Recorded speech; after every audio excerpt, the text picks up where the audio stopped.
Saudaraku yang dirahmati Allah Subhanahu wa Ta'ala, hidup ini adalah perjuangan melawan hawa nafsu setan.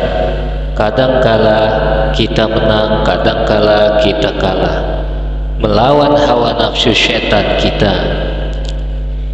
Imam Al-Ghazali menyebut ada 3 bentuk perlawanan manusia terhadap hawa nafsu. Yang pertama, nafsu mutmainah, nafsu yang tenang, yakni ketika iman menang melawan hawa nafsu, sehingga perbuatan manusia tersebut lebih banyak yang baik daripada yang buruk. Yang kedua, nafsu lawamah, nafsu yang gelisah dan menyesali dirinya sendiri, yakni ketika iman kadangkala menang dan kadangkala kalah melawan hawa nafsu, sehingga manusia tersebut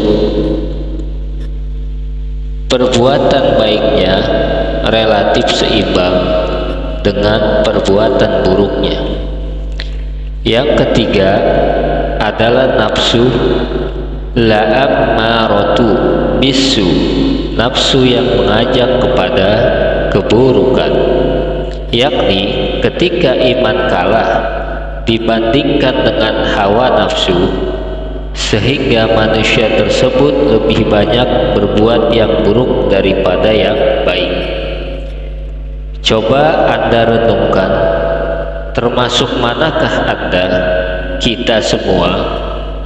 Kalau saya berprasangka baik kepada Anda, maka saya menilai Anda masih termasuk kelompok yang pertama, yaitu nafsu mutmainah. Memang salah satu ciri orang yang termasuk nafsu mutmainah adalah segera sadar dan gelisah terhadap perbuatan yang buruk. Walaupun ia melakukan perbuatan buruk yang kecil, tetapi sudah dianggapnya besar, sehingga ia selalu hati-hati dalam melangkah. Menurut saya, Anda perlu bersyukur kepada Allah Subhanahu wa Ta'ala, karena Anda memiliki sensitivitas yang tinggi terhadap perbuatan dosa, dan ini adalah ciri orang-orang yang bertakwa. Semoga Allah menjadikan kita golongan orang-orang yang selalu bertakwa kepadanya.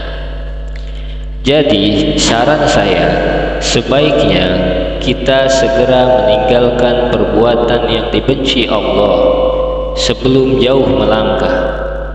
Sebab kalau sudah menjadi kebiasaan akan sulit untuk menghilangkannya. Sedangkan untuk mengendalikan hawa nafsu, sebaiknya Anda melakukan langkah-langkah sebagai berikut.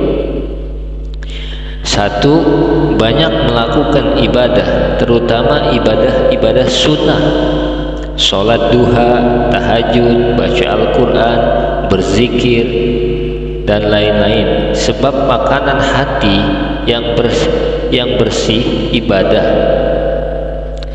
Jadi makanan hati kita itu yang paling bersih adalah ibadah kepada Allah Subhanahu wa Ta'ala. 2. Kita selalu meminta perlindungan kepada Allah dengan sungguh-sungguh berdoa agar keinginan kita semakin kuat untuk meninggalkan hal yang buruk.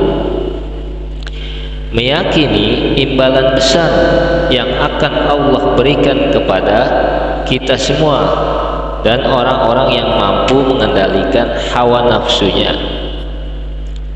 Katakanlah, inginkah aku kabarkan kepadamu apa yang lebih baik dari yang demikian itu? Memperturuti hawa nafsu,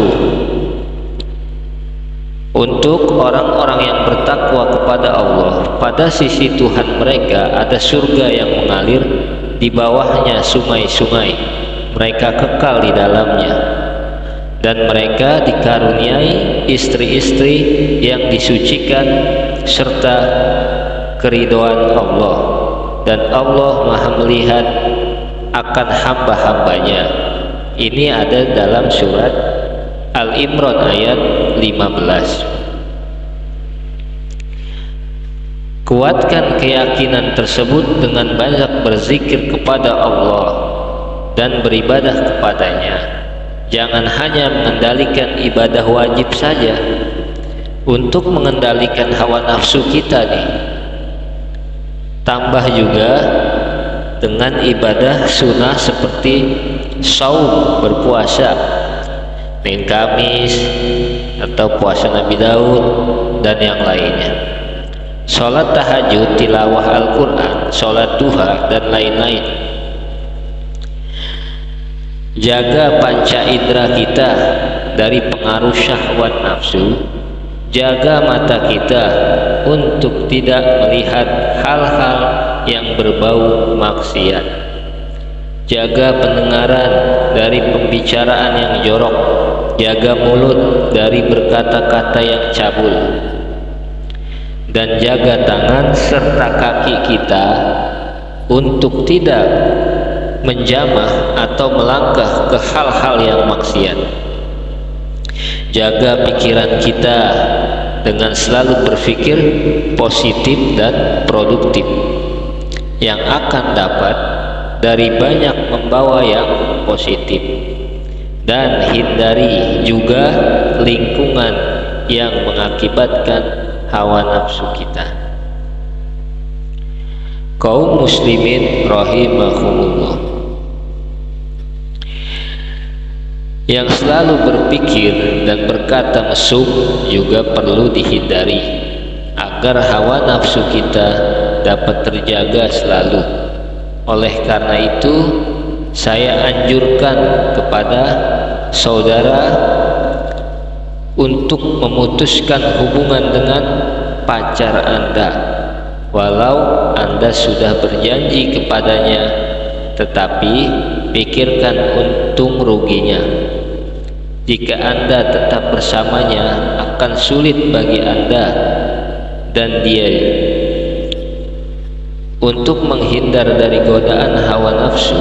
Bahkan mungkin saja Anda makin terperosok pada perbuatan zina yang makin jauh. Hal ini lebih merugikan bagi diri Anda dan pasangan Anda daripada memutuskan hubungan dan menjauh darinya, atau segera melakukan pernikahan agar menjadi halal dan banyak ibadah di dalam rumah tangga.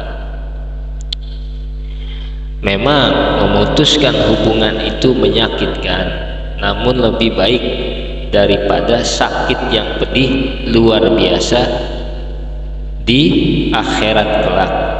Suatu saat jika Anda sudah siap menikah dan ia masih sendiri, Anda bisa langsung melamarnya, menikahinya.